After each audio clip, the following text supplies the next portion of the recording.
entender mejor el escrito y bajo la temática de la realidad, vamos a la realidad, la verdad y la interpretación. Y básicamente quiero comenzar diciéndoles una afirmación, ¿ya? Nosotros como seres humanos somos simples seres humanos, es decir, todo el conocimiento que manejamos de el universo y la realidad es porque lo hemos estudiado, es porque lo hemos teorizado y eso finalmente lo hemos transcribido en escritos, ¿ok? Independiente si es la Biblia, si es un libro técnico, por ejemplo, la hermana Mónica es constructora, para aprender este conocimiento de construcción, ella tuvo que aprender de personas que se dedicaron a la construcción, la teorizaron y le hicieron un libro, pero fueron constructores. O sea, fue gente ingeniera o de ingenio que aprendieron a construir. Asimismo los autos, asimismo todo conocimiento que hoy tenemos, ya sea de teología o no, es un conocimiento que los seres humanos simplemente nos hemos planteado de estudiar los fenómenos que pasan en la realidad o los hechos que pasan en la realidad. Entonces, es un conocimiento que el humano ha formulado, pero no en torno a la imaginación o a la fantasía. Cuando hablamos de fantasía, estamos hablando de cosas fantasiosas que no existen en la realidad. Por ejemplo, no sé, el agua del mar flota en los cielos. Eso en la realidad no pasa. El mar está a cierta altura en donde nosotros sabemos dónde está, ¿no? Entonces, eso no pertenece a una fantasía o un mundo onírico, pertenece a la realidad. Entonces, claro, eso es lo que nosotros hemos estudiado. Lo que percibimos con nuestros sentidos es básicamente lo que estudiamos. Ahora, eh, cuando nosotros hablamos de realidad, eh, cuando hablamos de realidad, estamos hablando de... Hola, Juan Ramón.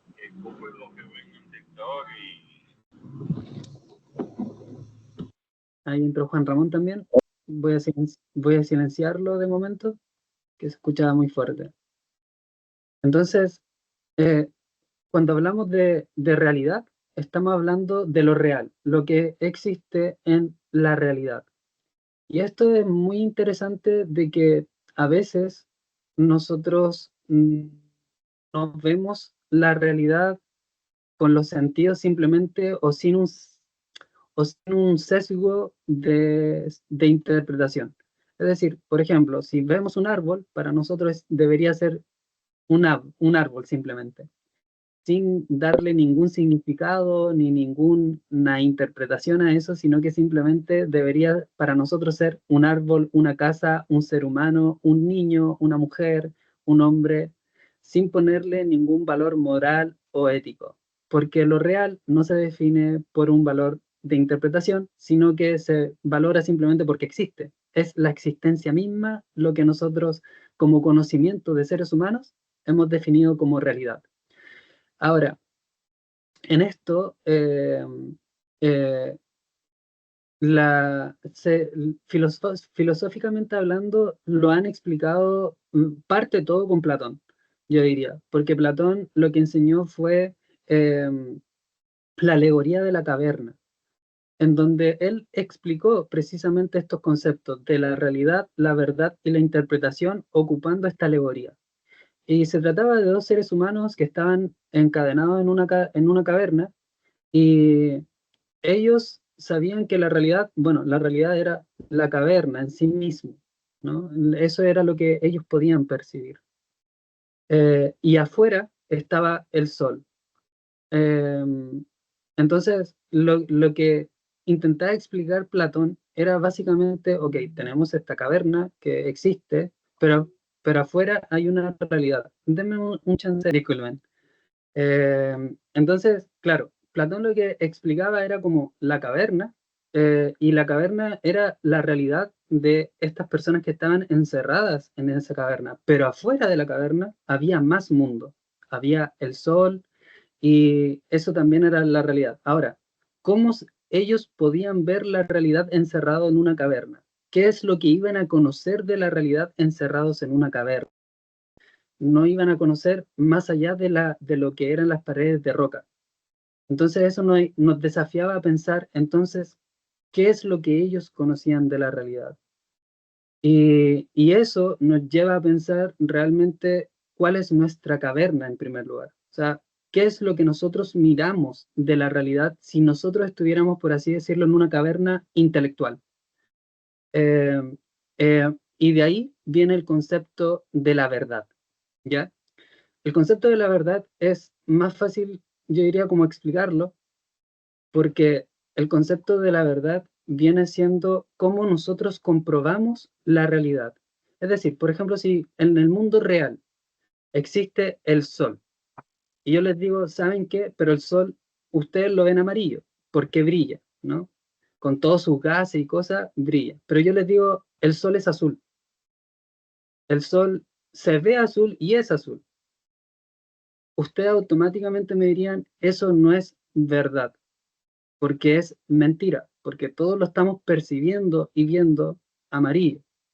Entonces, la verdad básicamente, lo clásico de la verdad, es que nosotros siempre hemos comprobado la realidad con esta palabra que nosotros le pusimos verdad. Entonces, la verdad lo único que hace o condice o refleja es la existencia de las cosas. Cuando algo no es verdadero es porque es falso o no existe.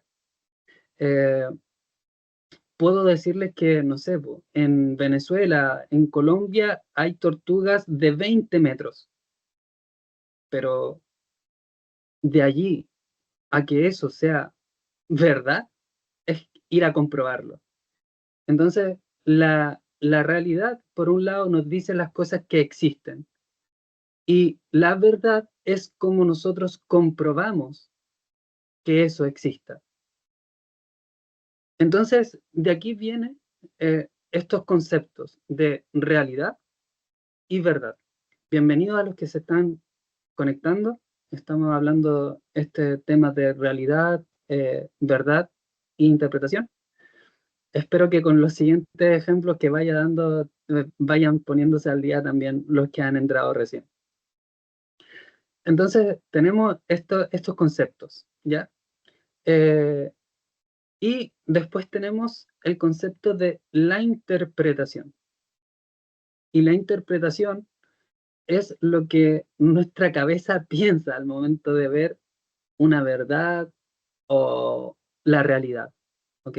Aquí entran valores, aquí entran ideas, conceptos, en donde nosotros nos van a ayudar a interpretar. Ahora, la forma en que yo suelo explicar cómo interpretar o de dónde viene el concepto de interpretación fue cuando el ser humano se quiso dar a entender. Por ejemplo, en Egipto nosotros tenemos jeroglíficos. Los jeroglíficos, mm, digamos que se leen interpretándolo. ¿Por qué? Porque los jeroglíficos casi siempre aluden a un sonido. Es decir, más allá de el significado, no sé, pues si ven un palito con una hoja, eso era el jeroglífico de un árbol.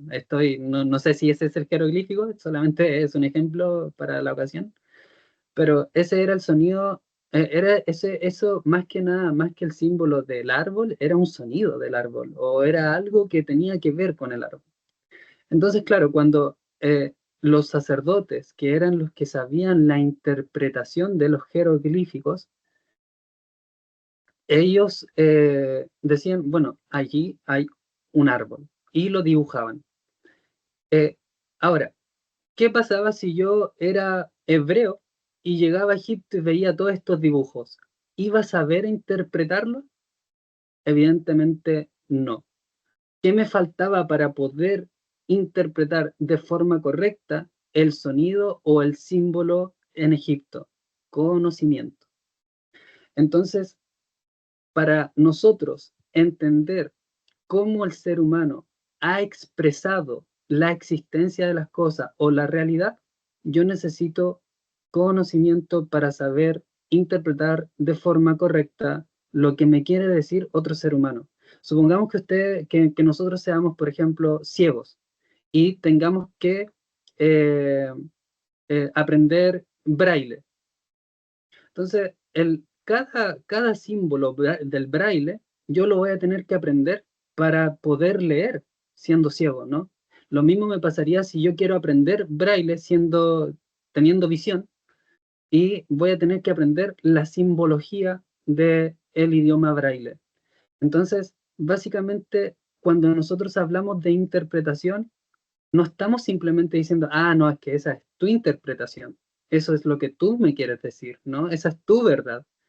No, no estamos diciendo eso, estamos diciendo la forma correcta de la cual nosotros tenemos que entender un lenguaje que el ser humano inventó.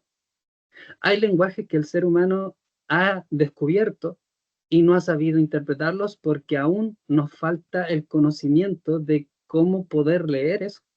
Y ahí nosotros hablamos de interpretar, ¿no? Yo interpreto lo que está escrito allí porque sé el lenguaje, porque tengo el conocimiento de cómo leerlo.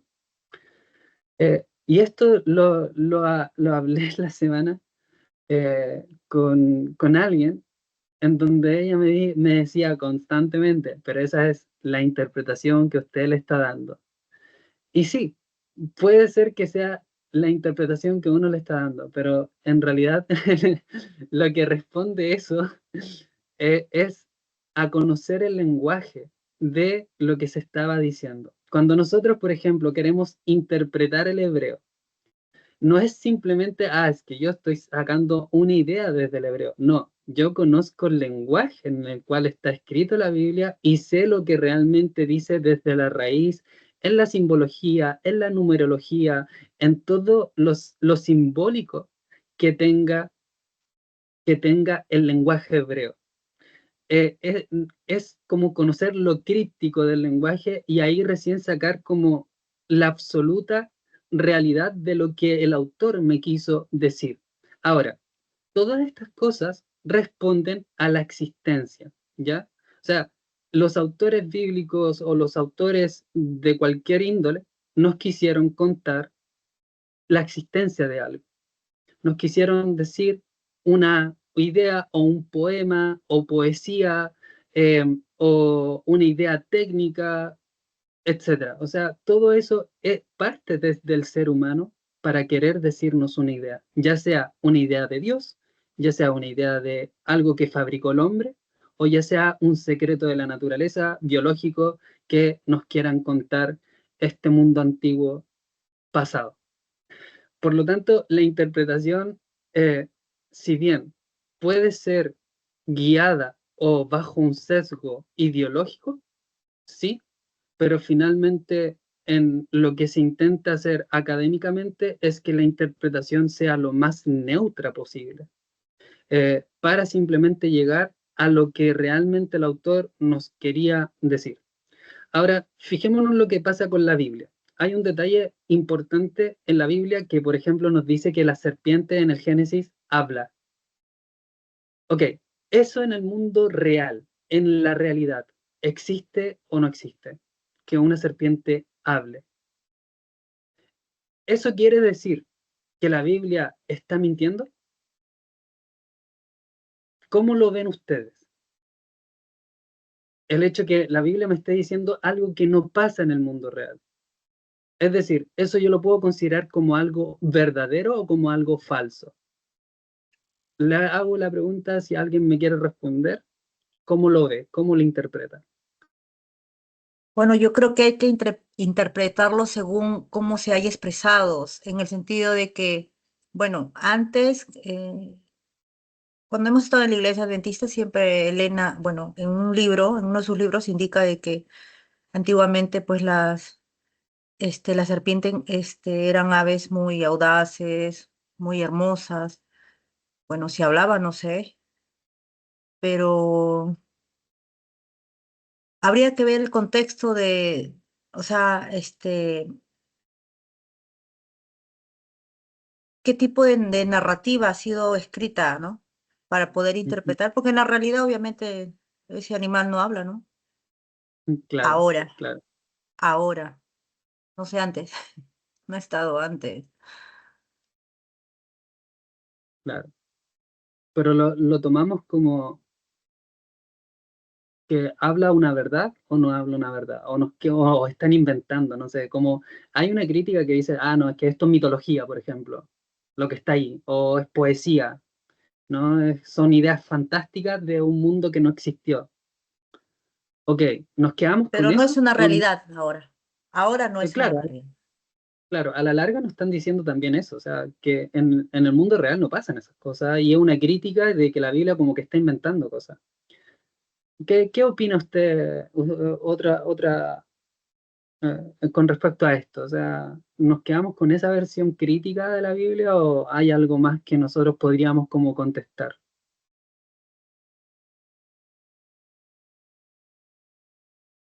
O la pregunta es muy difícil de responder. También puede ser eso. Bueno, pensemos un poco en las parábolas, ¿ok? Las parábolas se sabe que son historias que servían para eh, eludir una verdad, ¿no? Cuando yo pesco la Biblia y yo la quiero leer como un libro de historia fáctica, real, de que todo lo que está escrito allí pasó, entonces yo realmente no estoy viendo los géneros narrativos, o no lo estoy considerando como lo que realmente pueden expresar estos géneros narrativos. Por mucho que una parábola haya sido una historia inventada, no quiere decir que esa historia no reflejara una enseñanza que en la realidad sí se puede aplicar. El Génesis bien se sabe de que tiene mucha mitología, pero esa mitología, ¿a qué alude? ¿A simplemente hablar cosas fantasiosas o quiere explicar de forma alegórica muchas veces verdades? Verdades de cosas que sí los autores quieren expresar como que existen en la realidad. Entonces, todas esas cosas, cuando nosotros queremos interpretar, ¿no? No podemos quitarlas como lo dice bueno, como lo decía, porque ya prácticamente los argumentos de la alta crítica están bastante desactualizados. ¿Por qué? Porque hemos llegado a la comprensión de que todos estos pueblos antiguos no era que ellos querían expresar una verdad de la existencia pura, de que sí fueron las cosas desde un inicio, sino que simplemente querían simplemente expresar a muchas veces con el conocimiento incluso cultural de la época, de lo que se entendía la vida, y con eso empezar a hacer teología, es decir, conocimiento de Dios. Por ejemplo, un detalle que a mí me llama mucho la atención y que muchos cristianos se lo saltan. Génesis 2. Génesis 2, bueno, es como del 1 al 3 en realidad. Dice que el Espíritu de Dios se movía sobre la faz de las aguas. Ese no es un detalle menor, ¿ok? ¿Por qué? Porque los pueblos antiguos imaginaron que lo único que existía en un inicio, cuando nada era creado todavía, era agua. Es decir, era como si el universo entero había sido formado de agua. Cuando uno lee la creación desde el punto de vista griego, se da cuenta que todo el universo prácticamente era agua. Cuando uno va a los pueblos de la India, también entienden lo mismo. De hecho, ellos piensan que una ballena gigante anda por las estrellas. ¿Por qué? Porque ellos veían que toda la existencia en realidad venía desde el agua. Los hebreos dicen lo mismo en la Biblia, que el universo es de agua. Ahora, con nuestro conocimiento actual, sabemos que el universo no está lleno de agua. De hecho, está lleno de vacío, que les llaman los científicos. Entonces, eh, eh, eh, estos pueblos, no era que ellos no conocieran la verdad, sino que era la verdad de la época.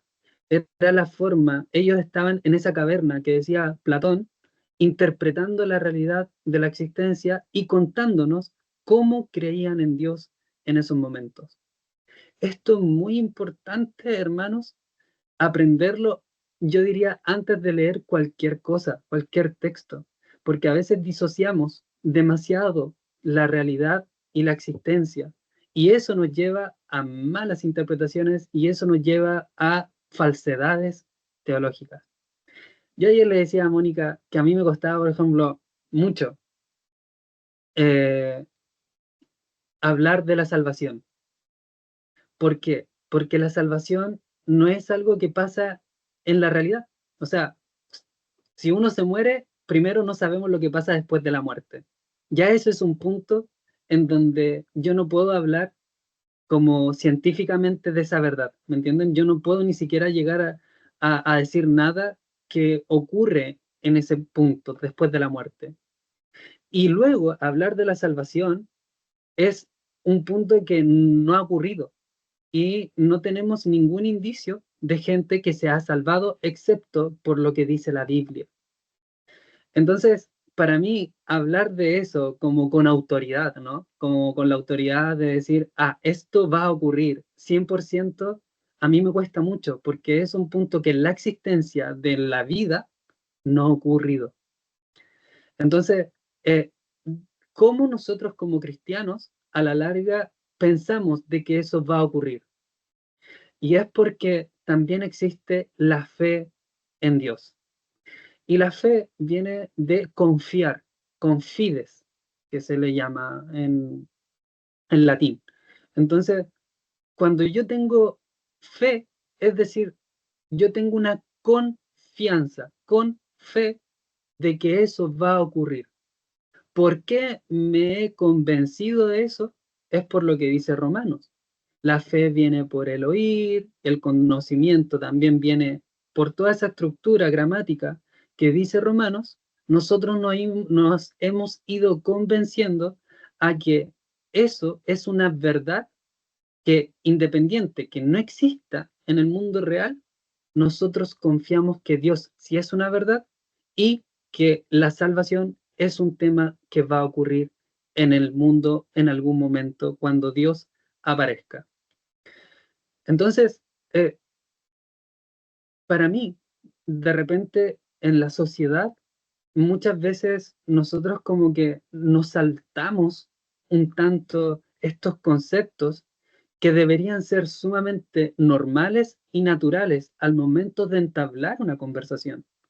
Porque si ustedes me quieren hablar de algo que no existe, entonces va a ser muy difícil para mí que yo me convenza. Si ustedes me quieren decir una verdad que yo no puedo comprobar, va a ser dudable, ¿no? Y si ustedes más encima ponen una interpretación, no desde el conocimiento, sino que simplemente desde su pensamiento y sus ideas, yo no voy a poder comprobarlo en el mundo real, porque simplemente me voy a quedar con su interpretación. Llamemos, por ejemplo, el caso extremo de los árabes o los iraníes, no me acuerdo si eran iraquíes o iraníes, ¿ya? Los voy a poner en jaque. Cuando hubo el atentado de las Torres Gemelas en el 2001, eh, el atentado de las Torres Gemelas hablaba de una forma de ver la vida, ¿no? De un mirar totalmente sesgado por una religión o una ideología religiosa en donde ellos atentaron a Estados Unidos, ¿no? Entonces yo con mis valores, yo digo, eso es un atentado terrorista. Y me pongo yo en mis valores, en mi conciencia, en mis verdades, como separando las verdades de la otra persona que tal vez tiene la misma validez para interpretar la realidad.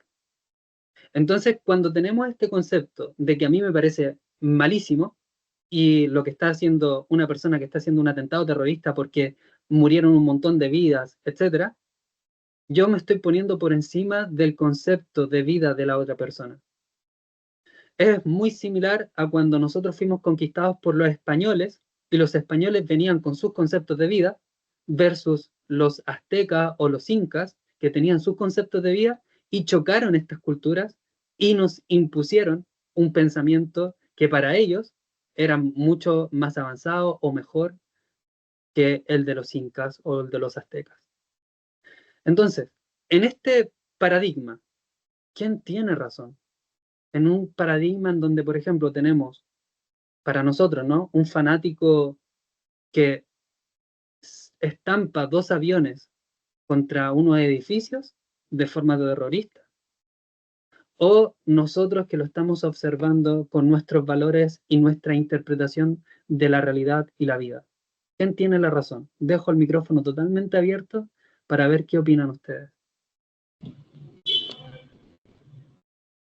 La razón la razón no es la verdad. O sea, razón, ¿se me escucha? Sí, estamos escuchando Okay. todo. Razón y verdad para mí no es lo mismo. La razón es algo que puede ser mentira, la razón es algo que puede estar equivocado incluso. La razón para mí es simplemente algo que es razonable. Eso es, o sea, que tiene un sentido coherente. O sea bueno, sea malo, sea verdad, sea correcto, sea incorrecto.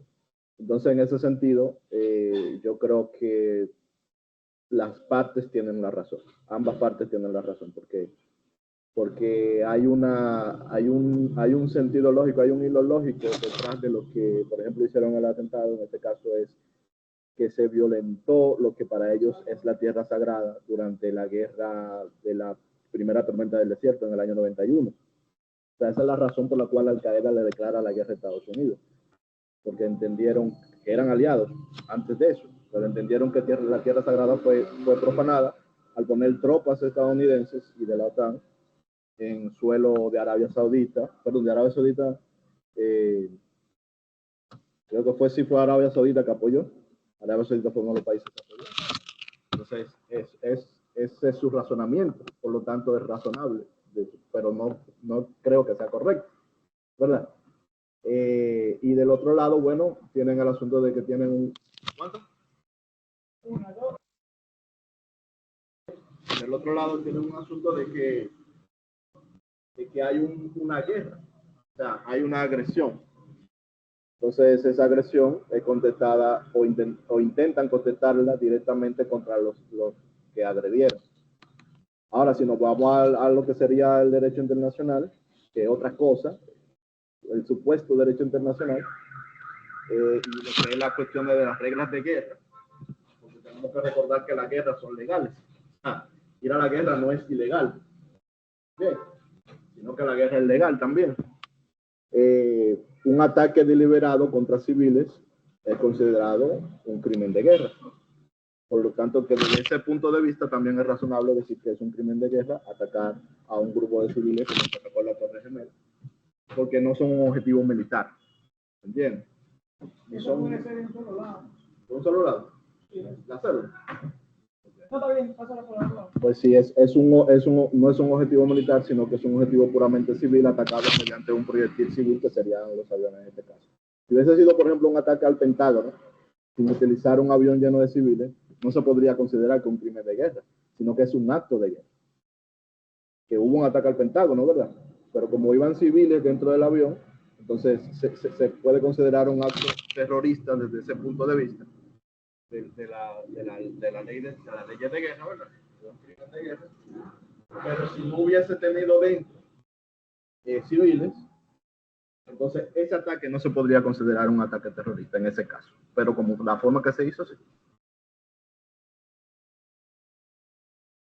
Gracias, Juan Ramón. Ok. A mí me gustaría señalar algo que he aprendido de el conocimiento divino para tener un criterio de cómo llegar a un entendimiento personal. Esta es una forma en la cual son mis códigos, por así decirlo, para poder entender lo que pasa en un conflicto. Eh, y esto ya es, lo podemos llamar como un sesgo de vida basado en el naturalismo. ¿Por qué?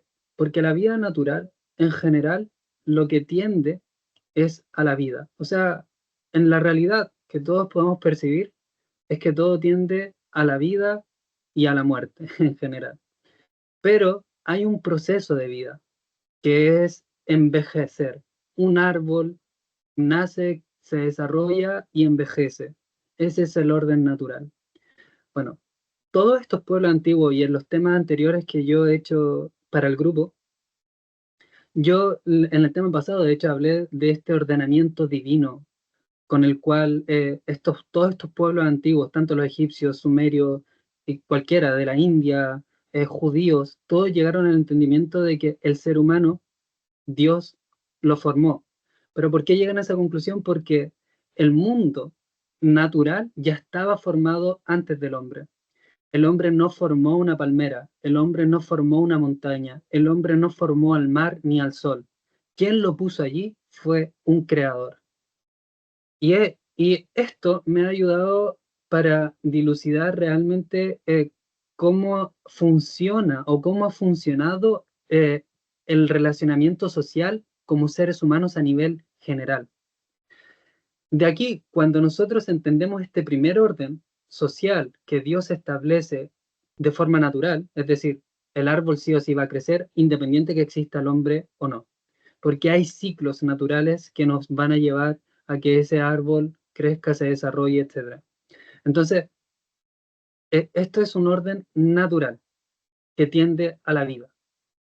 Y cuando el ser humano en estos pueblos antiguos, tal como lo dice incluso el adventismo mismo, o la Biblia misma, el ser humano, ¿cuál es el rol principal en ese orden? Que Dios estableció, un orden natural, es cuidar ese orden natural. Se vuelve un mayordomo de el creador. ¿Y cuál es la función principal del hombre? Es cuidar la naturaleza que Dios forma, es cuidar el universo que Dios forma, es cuidarse entre los mismos seres humanos.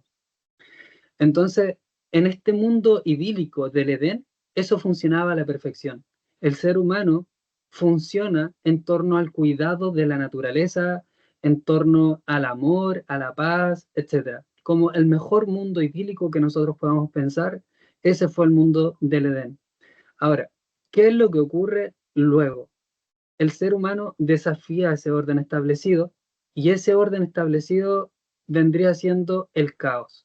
Cuando el ser humano quiere hacer, por así decirlo, una voluntad contraria a lo que el orden que Dios estableció para nuestro universo, llamémoslo así. Ahora, fijémonos en algo. Después de esto va a venir la ley Talión. Y la ley Talión es la ley del ojo por ojo. Es decir, por ejemplo, Juan Ramón me corta la mano. Me corta la mano. ¿Ok? La ley Talión no es simplemente, ya, ahora Juan Ramón tiene que pagar con el precio justo y el precio justo es que él también se corte la mano. No, la ley Talión lo que hace es, Dios a mí me creó en un orden previamente establecido con dos manos. Y lo que hace Juan Ramón es dejarme sin una mano. Entonces, para volver al equilibrio de ese orden previamente establecido por Dios, Juan Ramón tiene que dar su mano, porque ahí los dos quedamos en igualdad. La ley Talión lo que busca es eso. Lo que busca es cómo podemos volver a la normalidad que Dios formó, al ordenamiento inicial. Y es interesante que este mismo caso en la Biblia pasa por un juicio divino. Por ejemplo, cuando Caín y Abel tienen el conflicto, Dios viene a hacerle un juicio a Caín y Caín sabe que el precio para volver a la normalidad es que él muera. O que lo van a asesinar. Él tiene miedo de eso, de morir. Entonces, ahí lo que hace Dios, o lo que hace Dios incluso con Adán y Eva, es la vía de el perdón, que es una vía que no busca ese equilibrio de recompensar o pagar por un precio justo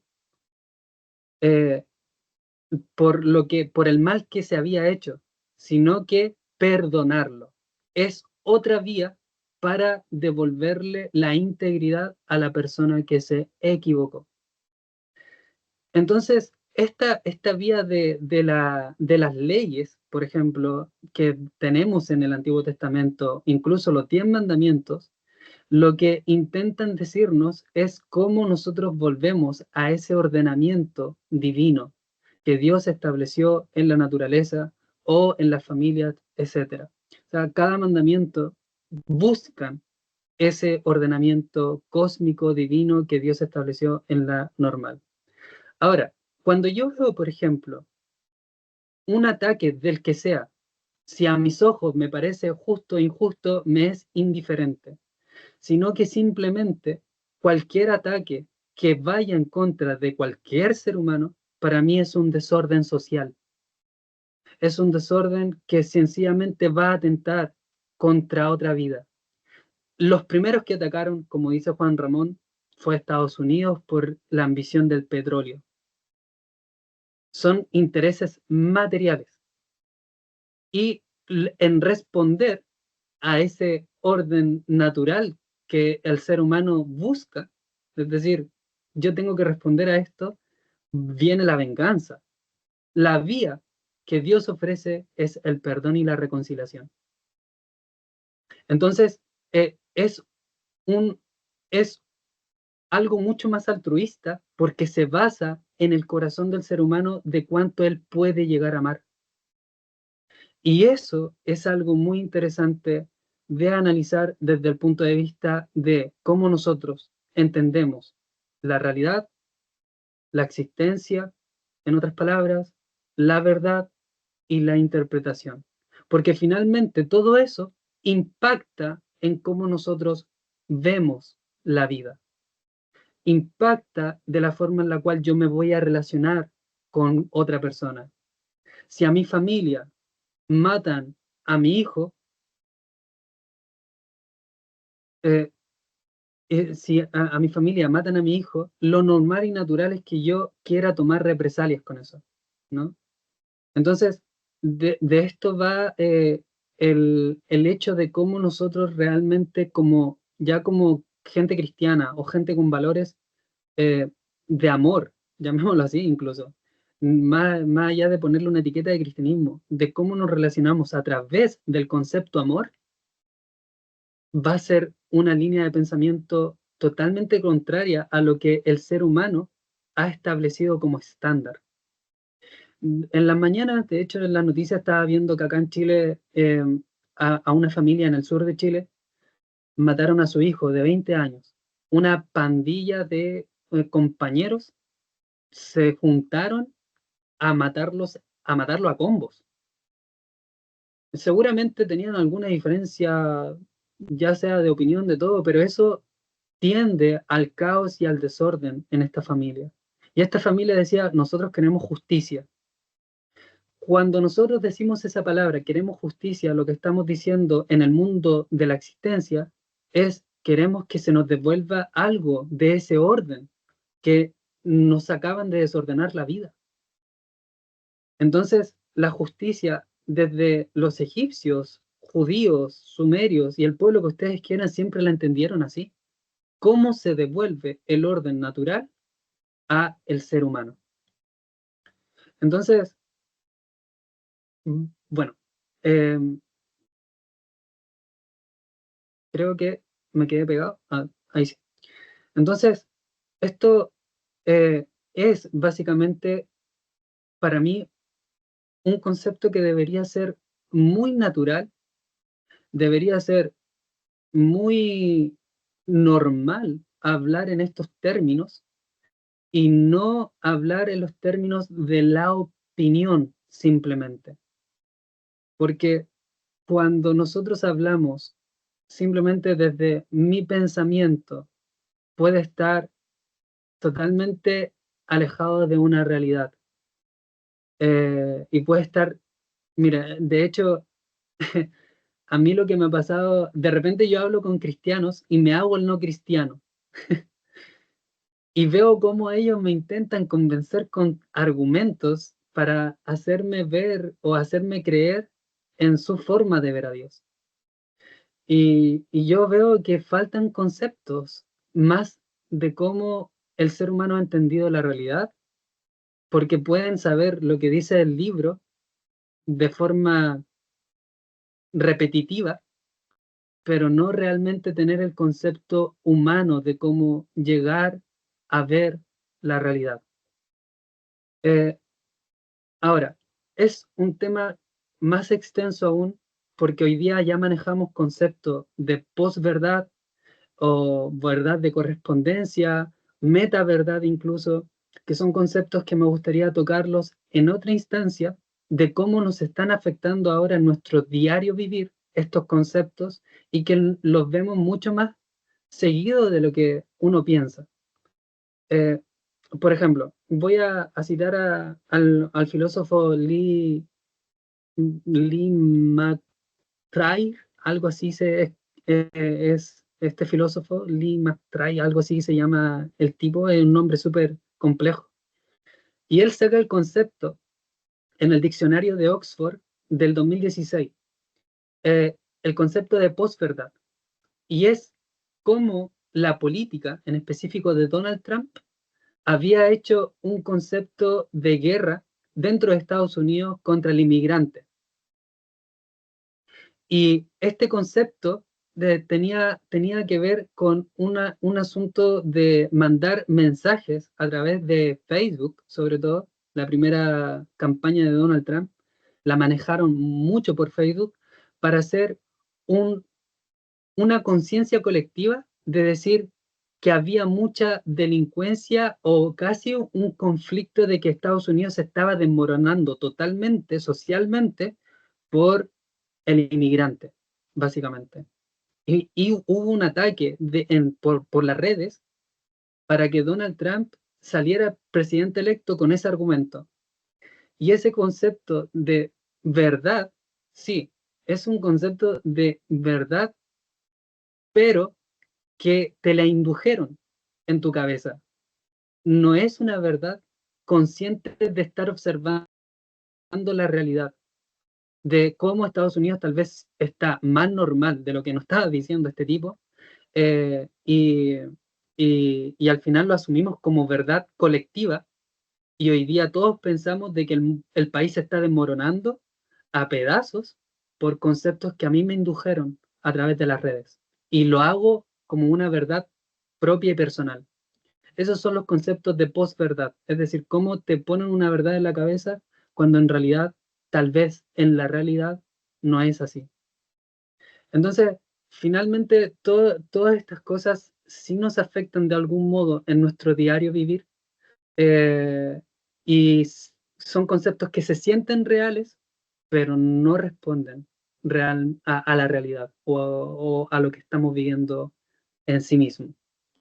Entonces, me gustaría, tal vez en otra instancia, hablarles de todo esto y bueno, básicamente eso fue el tema, explicarlo un poquito más. Ahora hay más cositas también a nivel psicológico que en algún momento también me gustaría tratar, pero eso lo dejo para otro tema.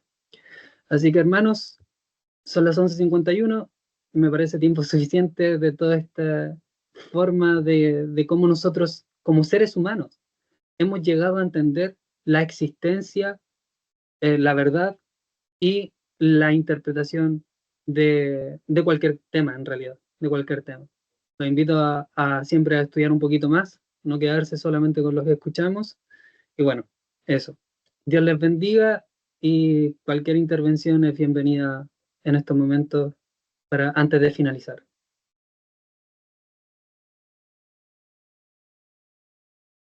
Me gustaría que cada uno dé un resumen chiquito, ¿no? De lo que hemos escuchado y de lo que de lo que podemos aportar, pero de forma resumida, ¿no?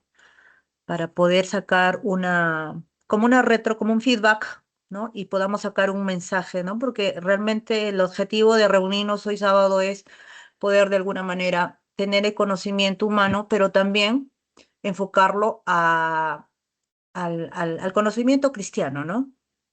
Entonces, esa es la meta, pienso yo, ¿no? De que yo me haya sentado aquí. Sí, sí, sí. Entonces, pero no sé, a ver, eso es lo que yo propongo, hermanos, porque estamos aquí en una plática, ¿no? Ujú. ¿Puedo dar mi pequeña opinión? Nada, Rebeca, la escuchamos. Bueno, la verdad que tengo muchas cosas dentro de mi cabeza porque a mí me está costando horrores hacer un cambio en mi mentalidad porque fui criada en cuna adventista llena de estructura, donde el ladrillito tenía que estar bien puesto y si se llegaba a correr era castigo por lo que fuera. Tanto en el ámbito familiar, porque así fueron educados mis padres, de acuerdo a la iglesia. Mi padre era totalmente abocado a la iglesia, cero familia, porque Dios lo iba a bendecir de esa manera, etcétera, etcétera, etcétera.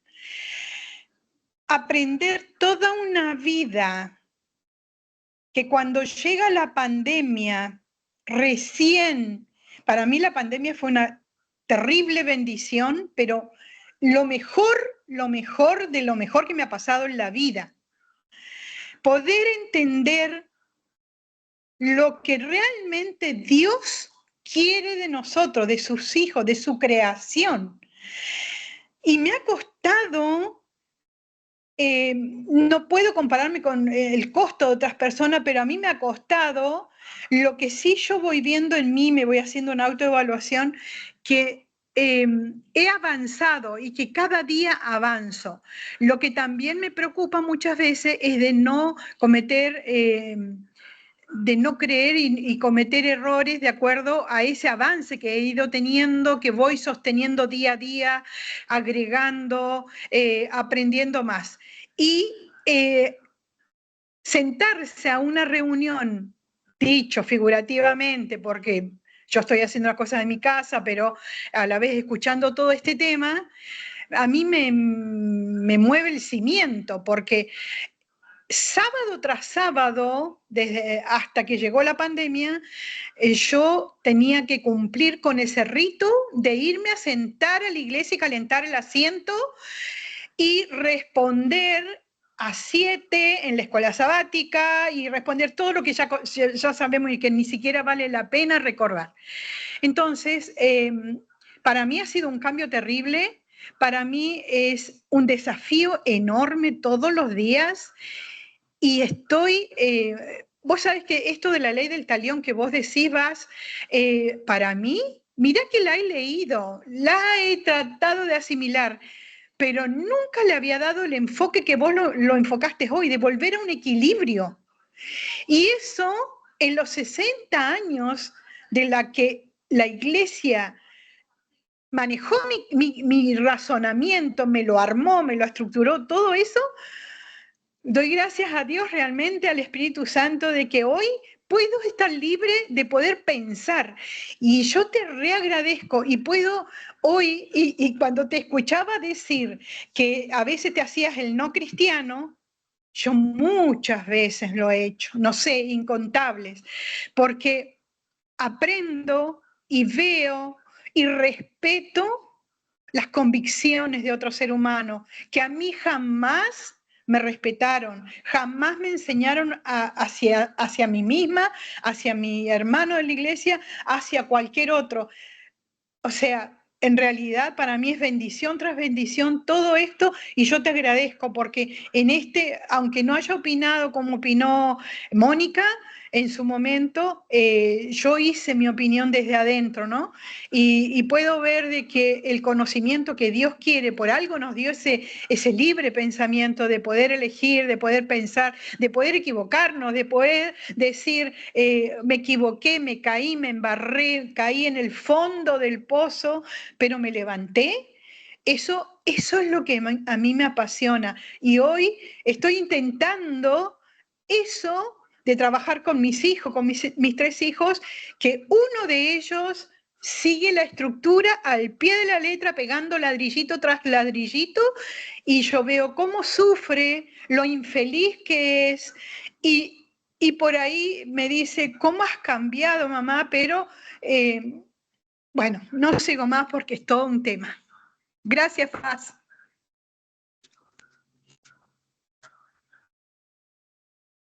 Hermana Gir, la escuchamos también. Hola, buenos días, ¿cómo están? No sé si es mi interpretación, porque aquí estamos hablando ya de interpretaciones, pero me parece muy interesante cuando hablas acerca de la realidad, cómo la interpretamos y cómo nos enseñan a interpretarla. Por ejemplo, estamos en un proceso de construcción de aprendizajes. ¿Cierto? Y unas personas pues tienen la capacidad de ser un poco más rápido, otros somos un poco más mesurados para caminar, pero vamos en ese proceso. Yo personalmente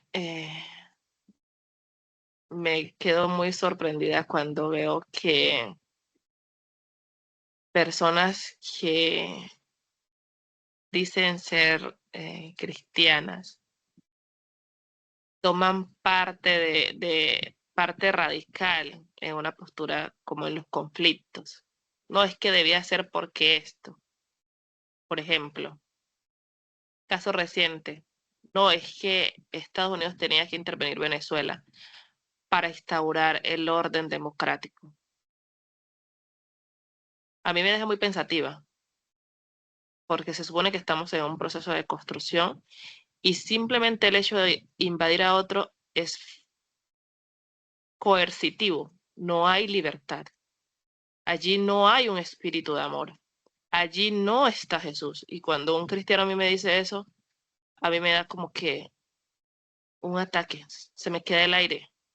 Yo, pero ¿cómo es posible que en estas alturas yo pueda tomar un partido?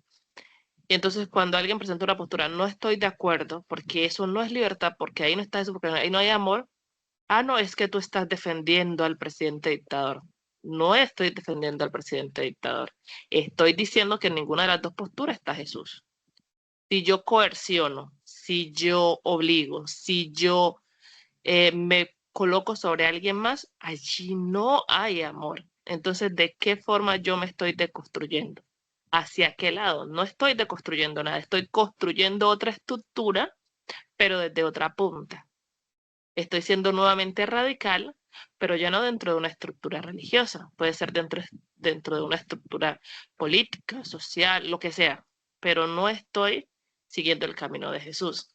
Entonces, yo entiendo personalmente que cuando nos hacen una invitación a ver cómo otros ven la relación de Dios con ellos, es también para yo poder interpretar cómo me puedo relacionar yo con Dios.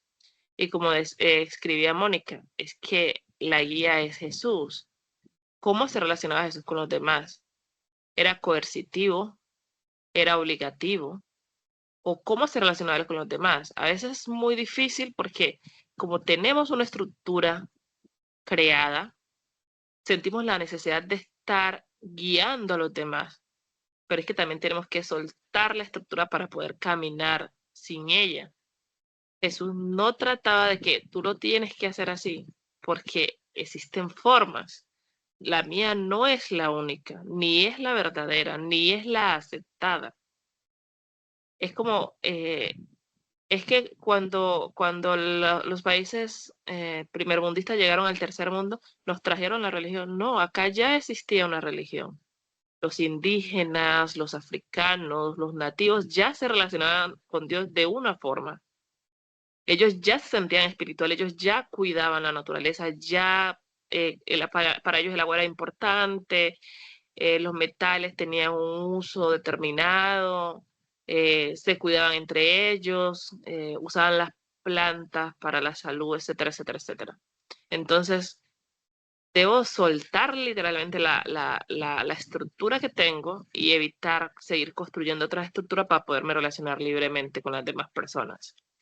Porque cuando yo estaba en la denominación Recuerdo, que en la casa yo soy la tercera hermana de 4.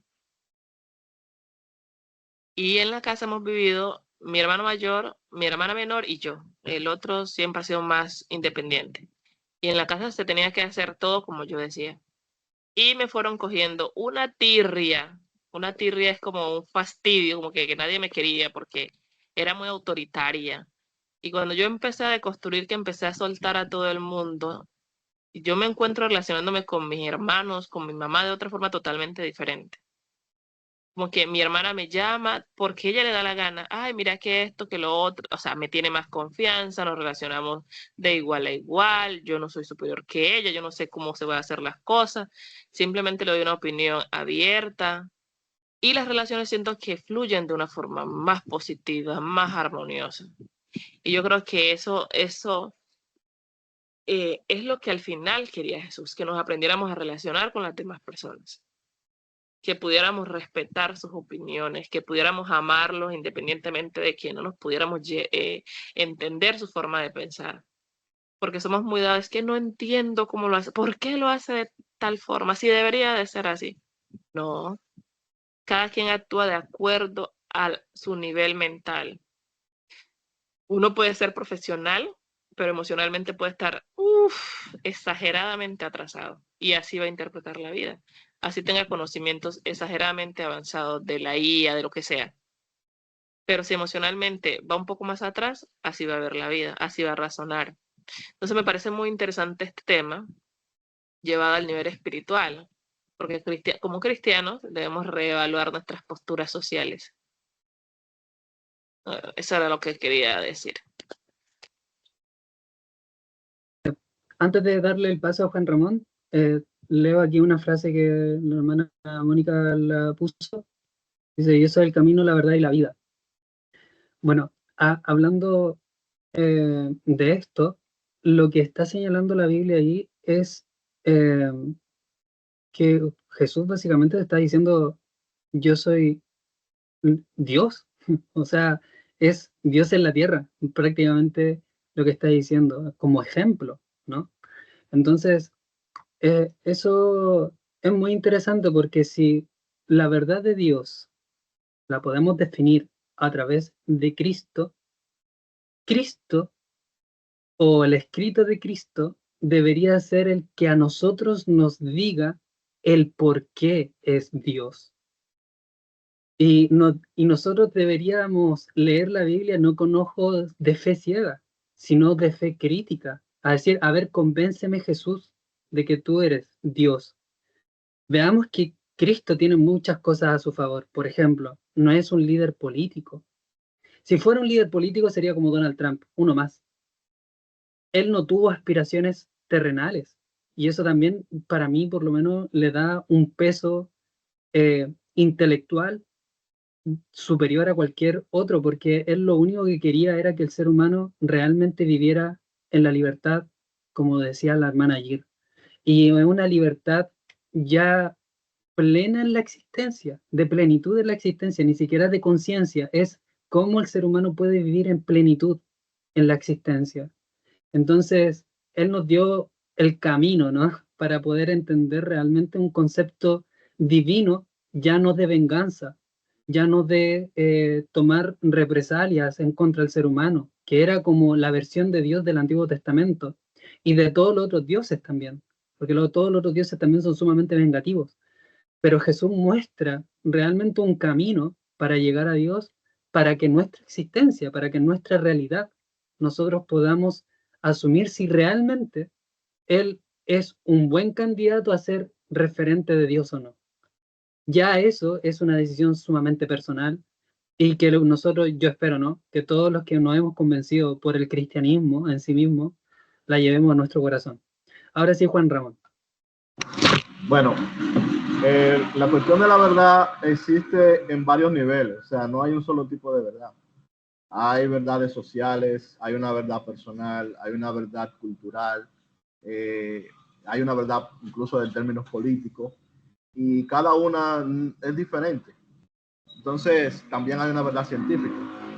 Algo que a mí me parece curioso es que, por ejemplo, a veces cuando cuando se habla de la opinión, se habla como si la opinión no fuera una verdad. Claro que la opinión es una verdad, es la verdad de la persona que opina. Entonces, entonces luego, o sea, lo que me parece realmente curioso es que luego, por ejemplo, se quiere tratar la verdad propia, o sea, mi verdad personal o mi verdad cultural, como si fuese verdad científica frente a una verdad personal de alguien, como que no lo es, porque realmente no lo es, realmente no lo es. ¿Por qué digo esto? Porque si cuando vamos a tratar las verdades como verdades científicas, entonces tenemos que comparar manzana con manzana y pera con pera. Si yo digo, por ejemplo, que tu verdad no es verdad porque solamente es una opinión, entonces mi verdad tiene que ser fundamentada sobre pruebas científicas para que no sea una opinión. Si no, es una verdad igual que la tuya, que es meramente una opinión. Ahora, ¿qué problema nosotros tenemos con el cristianismo? Que nuestra verdad, está fundamentada principalmente en dos cosas. En el testimonio físico, porque el testimonio es físico, es la percepción de algo, ¿verdad? Nuestra verdad es la percepción de algo, simplemente, y en este caso sería un testimonio, y el testimonio espiritual. ¿Qué pasa? Que ese testimonio físico es de es escasamente cuantificable en el cristianismo. ¿Por qué? Porque se basa, por ejemplo, en unos textos de algo que se supone pasó hace mucho tiempo y cuya veracidad siempre se puede poner en entredicho. Es fácil de ponerla en entredicho. Luego están los testimonios personales, o sea, lo que nos dicen las otras personas, que no es más que una percepción, por lo tanto no es una verdad fácilmente cuantificable para establecerla como una verdad científica. Y en este tiempo, la verdad científica es lo que más se valora. Buenos días. Esa verdad que se sustenta en pruebas es lo que más se valora. Entonces, ¿qué nos pasa a nosotros? Que nosotros realmente, y esto es lo que yo entiendo, y esto ya es una opinión personal de vivencia, ¿verdad? Que la verdad que te lleva a un cristianismo, digamos, más puro, es la verdad espiritual, que viene por un testimonio espiritual. Pero no todos tienen ese testimonio espiritual. O sea, no todos tienen esa revelación espiritual que le va a llevar a ese, digamos, a ese nivel de cristianismo de esa manera. Y algo que no se puede transmitir directamente. O sea, lo único que se puede transmitir es la verdad testimonial. Por ejemplo, yo te puedo dar testimonio de mi experiencia espiritual, pero eso no te transfiere a ti la experiencia espiritual. Solamente te transfiere el testimonio material de eso. Por lo tanto, no tiene el mismo nivel de certidumbre. Y ese es el punto donde el cristianismo choca con la manera actual de ver las cosas, o tiene ciertas barreras. Que no todo lo que percibimos del cristianismo lo hemos percibido desde el punto de vista espiritual. Es decir, eso que nosotros, o que en el Nuevo Testamento se le llama tener una experiencia con el Espíritu Santo. Y creo que ahí hay una barrera que simplemente va a hacer que al final termine simplemente siendo una verdad personal. O sea, al final, para que se convierta en una verdad personal, tiene que darse probablemente esa experiencia. No necesariamente, pero sí muy probablemente. Es interesante lo que postula Juan Ramón, ¿saben? Porque finalmente, a ver, la verdad, sea cualquier tipo de verdad que mencionó Juan Ramón, política, científica, la que sea, tiene que tiene que ser condescendiente a la realidad. No perdamos de vista eso, porque ese es como el principio para llegar a cualquier verdad. Si no se condice con la realidad, entonces ya es una mentira, ¿no? Es lo que les decía, yo estoy con una polera negra. ¿Qué me van a decir ustedes? Eso es falso, eso es una mentira. Entonces, siempre la verdad se tiene que condecir con algo que existe en la existencia. Y cuando nosotros hablamos, lo que presentaba Juan Ramón, es, bueno, como este es un concepto que yo intento transmitirle a otra persona, bajo mi experiencia, eso no es transferible. Eso es algo personal, como decía Juan Ramón. Yo no le puedo decir a una persona, oye, mira, ¿sabes qué? En algún momento de mi vida no tenía gas y de repente llegó una persona con un cilindro de gas porque a mí me hacía falta. Y yo justo estaba orando a Dios de que se me iba a acabar el gas y no tenía dinero para comprar el gas. Y llegó X persona y me trajo un gas nuevo. simplemente de regalo.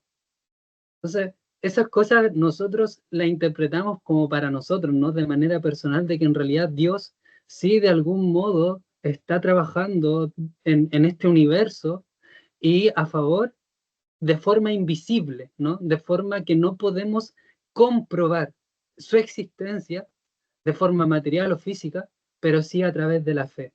Y eso finalmente es una experiencia personal, como decía Juan Ramón. Me pareció sumamente importante lo que nuestro hermano nos expresó. Hermanos, si hay alguna otra intervención, es la última, y si no, ya nos despedimos finalmente.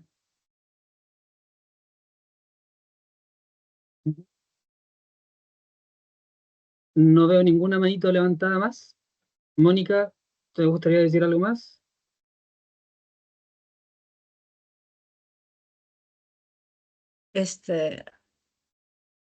Ya hay que terminar en un ratito, solamente para un comentario final.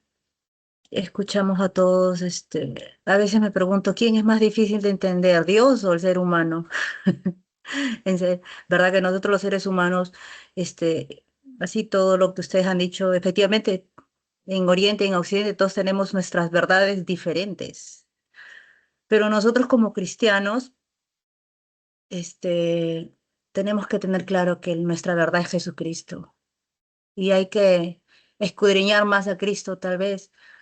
Y como dijo la hermanita de Argentina, que antes ella tenía una vida de opresión, decía, ¿no? Inclusive ahí alguien dijo que era la hermana mayor, y, pero después cuando ya conoció la verdad, se sintió más libre, ¿no? Inclusive cambió con sus hermanas, dice, ¿no? Qué bonito. Creo que solamente cuando uno tiene libertad puede decidir lo que quiere ser y cómo quiere ser. Obviamente confrontándote como cristiana, ¿no? Obviamente nadie es perfecto, todos nos vamos a equivocar en esta vida, esto es así, nadie ha nacido perfecto aquí en esta tierra. Pero siempre nuestra verdad, hermanos, yo le insto porque nuestra verdad siempre tiene que ser Cristo.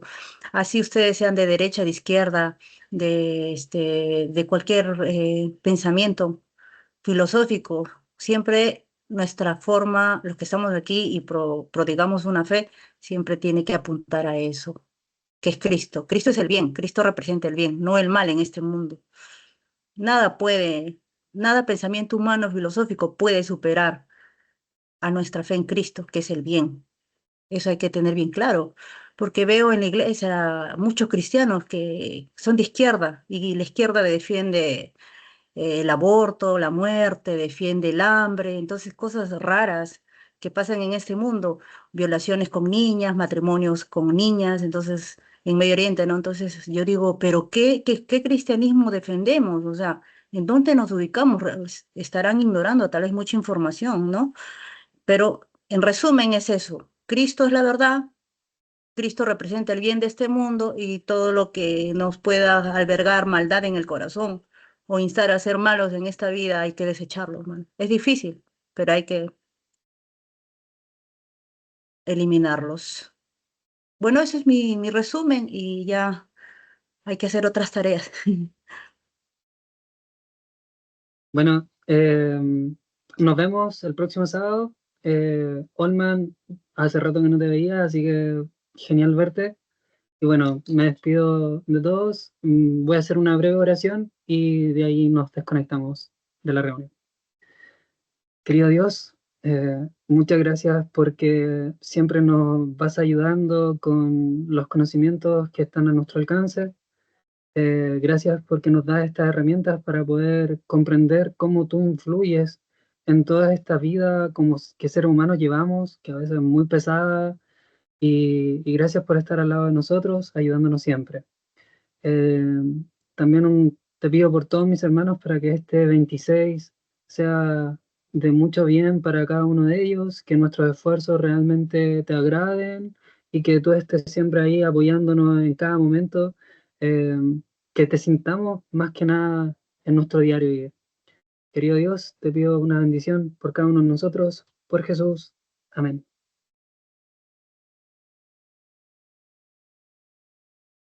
Seguido, hermanos, nos vemos. Un placer. Cuídense. Saludos, un gusto poder escucharlos. Siempre aprendiendo algo nuevo. Y que tengan Abrazos. un bonito día sábado. Que siempre Abrazos para todos. Dios nos dirija todo, para tener sabiduría en tomar decisiones, ¿no? Todo. Amén. Que sea de bendición. Como Amén. Él lo ha prometido para sus hijos. Pásenlo bien. Chao.